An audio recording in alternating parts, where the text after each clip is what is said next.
wali ini tidak khawatir, tidak bersedih hati.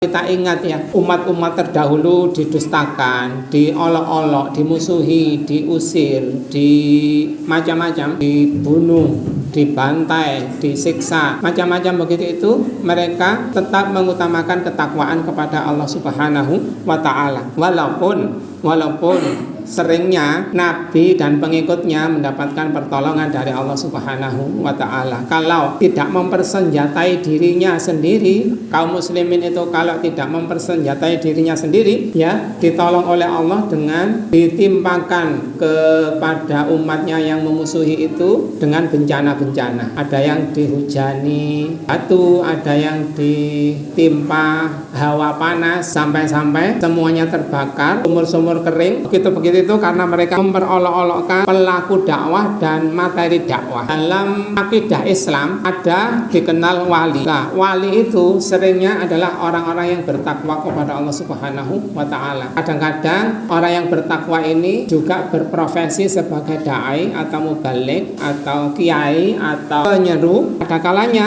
tidak banyak menyeru, tidak banyak berdakwah, tapi ya dekat gitu aja dengan Allah. Karena dekat itu mereka diberi keutamaan. Apa yang mereka inginkan dituruti oleh Allah Subhanahu wa Ta'ala. Makanya salah satu penjelasan hadis ya, ada hadis yang panjang sekali dijelaskan oleh seorang ulama, bahwa hadis itu menjelaskan bahwa orang yang kalau dicintai oleh Allah, Allah berfirman, aku menjadi pendengarannya dikala dia mendengar, aku menjadi matanya dikala dia melihat, aku menjadi tangannya dikala dia memukul, aku menjadi kakinya dikala dia berjalan. Kalau mereka minta kepadaku, pasti aku beri. Kalau minta perlindungan kepadaku, pasti aku lindungi. Nah, itu wali.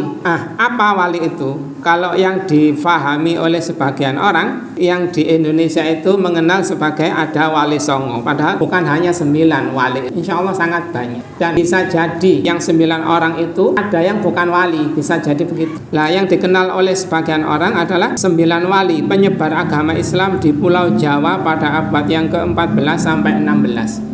Padahal sebelum-sebelumnya ya juga sudah mengenal Islam. Bahkan sebagian oleh sejarah mengatakan sejak generasi tabi'in, yaitu sekitar tahun 800 Masehi, itu sudah ada dai di Indonesia. Dan itu nggak menutup kemungkinan mereka ya juga sebagai wali Allah Subhanahu wa Ta'ala. Orang yang dekat dengan Allah karena ketakwaan dan ilmunya. Wali itu menurut beberapa ulama, di antaranya Muhammad bin Sa'id Al-Qahtani, artinya hiyal walayah, yan nasratu wal mahabbatu wal kaunu ma'al mahbubina zahiran wa batinan. Wali itu adalah walayah. Walayah itu adalah pertolongan, kecintaan, dan bersama-sama orang yang dicintai secara lahir maupun batin. Wali dimanapun, kapanpun, termasuk sampai sekarang, sampai nanti insya Allah masih ada potensi seseorang itu menjadi. Nah, di surah Yunus ayat 62 sampai 64 dikatakan, disampaikan, a'udzubillahi minasyaitonirrajim, ala inna awliya Allahi la khaufun alaihim wa lahum yahzanun alladzina amanu wa kanu yattaqun abdila li kalimatillah dzalika huwal fauzul azim. Ingatlah, sesungguhnya wali-wali Allah itu tidak ada kekhawatiran terhadap mereka dan tidak pula mereka bersedih hati. Sifatnya begini, nggak mempunyai kekhawatiran sedikit pun menghadapi cobaan, tantangan. Bahkan banyak kan masa-masa sekarang ini yang tidak disebut wali di penjara. Salah satunya ya Hamka, nggak salah di penjara. Terus akhirnya di penjara ditakdirkan oleh Allah bisa menulis tafsir Al-Azhar. Nah, mereka begitu itu nggak khawatir, nggak sedih, digitukan sama manusia, bahkan oleh temannya sendiri. Ya Hamka atau yang lain-lain itu banyak, temannya sendiri yang memusuhi bahkan membunuhnya, itu yang lain-lain banyak begitu. Teman SD-nya berteman tapi nanti sudah dewasa beda ideologi, bukan saling ya.